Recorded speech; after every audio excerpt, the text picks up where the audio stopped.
Hello, you're watching Vnews Bulletin. I'm Nhung from Hanoi, and now the headlines as usual.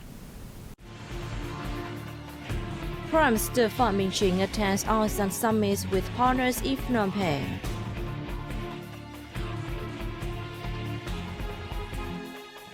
The U.S. removes Vietnam from monetary manipulation monitoring list.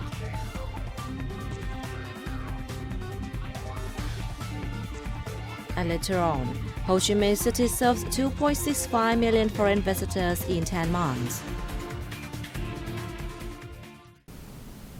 Prime Minister Phạm Minh Chính is on a trip to Cambodia to attend the 40th and 41st ASEAN summits and related meetings. We went along to see how his trip is processing. On November 12, Prime Minister Chính joined leaders of other ASEAN countries and partners at the 25th ASEAN Plus 3 China, the Republic of Korea and Japan summit and other summits with India and Australia in Phnom Penh. At the ASEAN Plus 3 summit, Prime Minister Chính underscored that in the current context, the ASEAN and the three partners should take the leading role and stay persistent to multilateralism, trade facilitation, and the opening of doors for all chances. Regarding future cooperation orientations, Prime Minister Chính stressed the need to give top priority to safe trade resumption and the reopening of economies, and showed support to the establishment of an ASEAN Plus 3 Green Growth Cooperation Mechanism.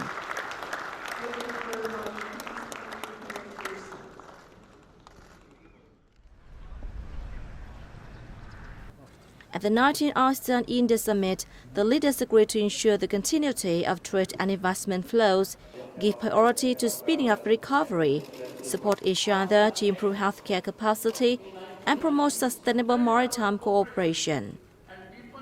In his remarks, Prime Minister Chính suggested that ASEAN and India coordinate and contribute more responsibly and effectively to peace, security, stability, and prosperity in the region.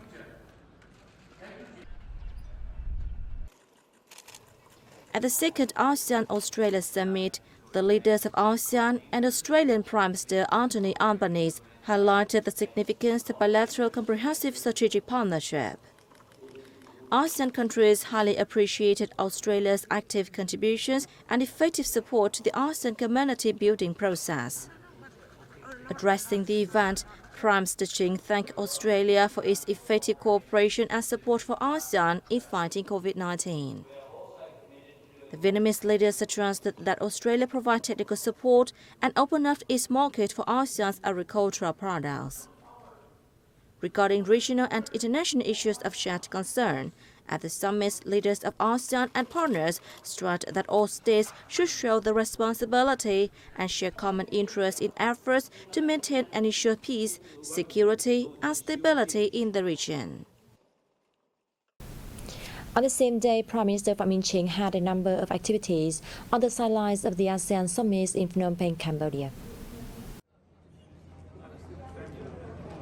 Meeting with UN Secretary General Antonio Guterres, Prime Minister Chính said Vietnam hopes for more support from the global organization in the process of monetary and financial policy design. Prime Minister Chính pledged that Vietnam will continue to implement agreements reached during the recent visit to the country by the UN top official. Guterres expressed pleasure at the contributions that Vietnam has made to the UN as well as the outcomes of his recent Vietnam visit. He highly valued Vietnam's efforts in post-pandemic economic recovery and showed his belief in the bright future of the nation with great potentials and friendly and dynamic people.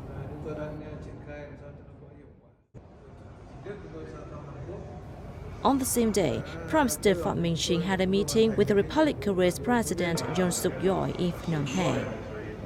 Prime Minister Chính welcomed the Korean leader's first participation in an ASEAN summit and extended Party General Secretary Nguyễn Phú Trọng invitation to visit Vietnam to President Yoon. The two leaders shared pleasure at the development of the bilateral relationship and agreed to strengthen political trust, increase the exchange of delegations at all levels, and promote cooperation in digital transformation and green growth. President Jun affirmed that his country attaches great importance to the relations with the ASEAN, including the strategic partnership with Vietnam in its overall Indo-Pacific strategy. Also on November 12, Prime Minister Phạm Minh Chính met Indian Vice President Jagdeep Dhaliwal on the sidelines of ASEAN Summit in Phnom Penh, Cambodia. Prime Minister Chính affirmed that the comprehensive strategic partnership between Vietnam and India has the firm ground to further develop. He proposed the two sides intensify their cooperation in economy, trade and investment, asked India to further open its door to Vietnam's commodities. Vice President Jagdeep Dhaliwal affirmed that Vietnam is one of the important partners in India's foreign policy. He agreed with Prime Minister Chính proposal on the holding of a meeting of the Vietnam-India Joint Committee on Economic, Trade, Science and Technology Cooperation early next year.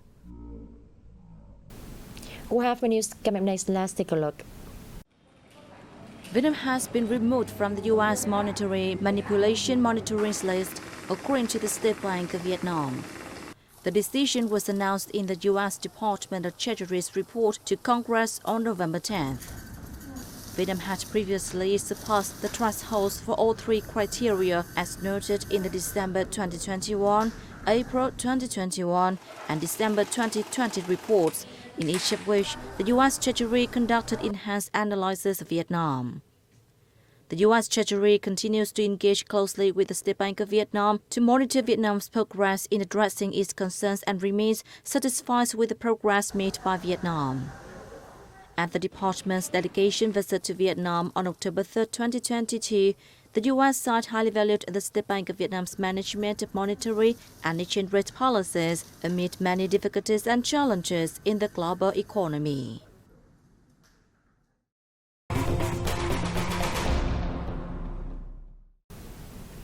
Vietnam's budget collection in the first 10 months of this year stood at $58.7 billion, surpassing the estimate by 3.7% and up over 16% year-on-year, the Ministry of Finance reported.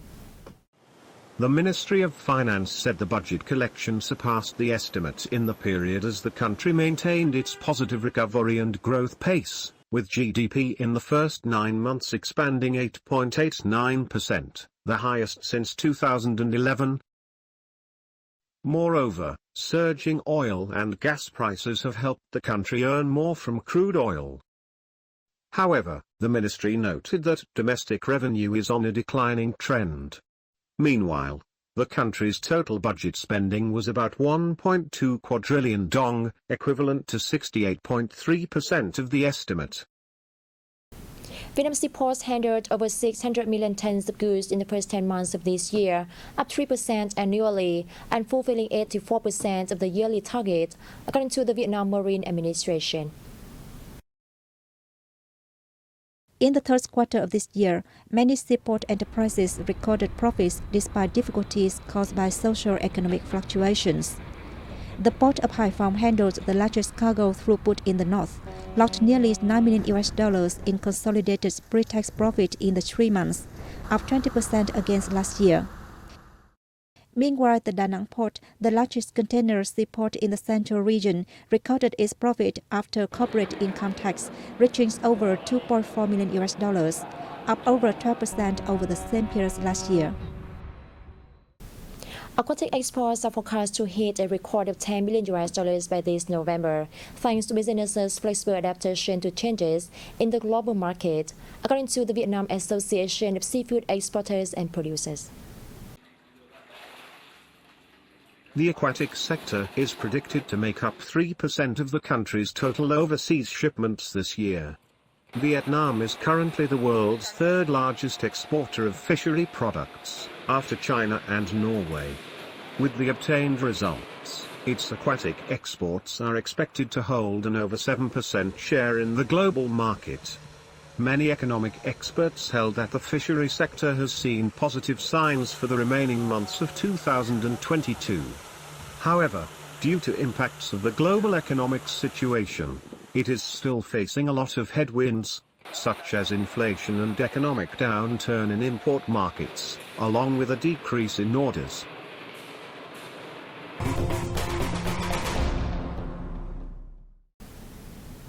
The third Daga Boat Racing Festival was recently held in the central province of Gia Lai, attracting thousands of visitors. The festival also sent a message about preserving the unique cultural values of ethnic minority people who created Daga boats as a means of transport and for fishing.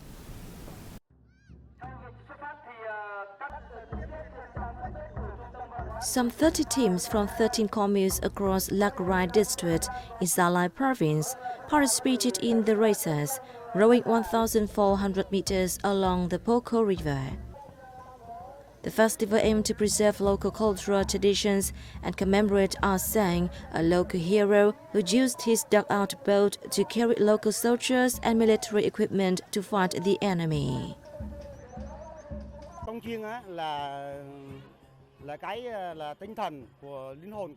The gong is the spirit and soul of ethnic minority people and features in many festivals.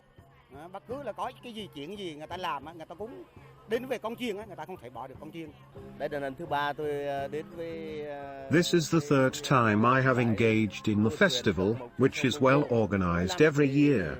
I really like it. At the end of the festival, the organizing board presented 78 awards to the most excellent racing teams. The Dugout Boat Racing Festival is one of just a few activities being preserved in the Central Highlands. Ho Chi Minh City welcomed 546,000 international visitors in October, lifting the total number of foreign arrivals to the city in the last 10 months to 2.65 million, according to the Municipal Department of Tourism. The city's tourism sector has developed new products and prepared events to promote local tourism potential, aiming to attract more tourists in the remaining months of the year. Local travel agencies have been improving the quality of products to bring unique and unforgettable experience to visitors. They have also joined events and fairs to introduce tourism attractions in the city to international travelers. Ho Chi Minh City's travel market is forecast to boom later this year and early next year, especially during Christmas and New Year holidays. There was a unique culture on the coast of contemporary Vietnam from the 4th to 13th centuries that owed its spiritual origins to Hinduism in India. It is best illustrated by the remains of impressive tower temples in what was the religious and political capital of the Champa Kingdom. Join us on a tour to discover Mid-Sơn Sanctuary in Quảng Nam Province.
And that has wrapped up our news bulletin. Thanks for watching and see you next time.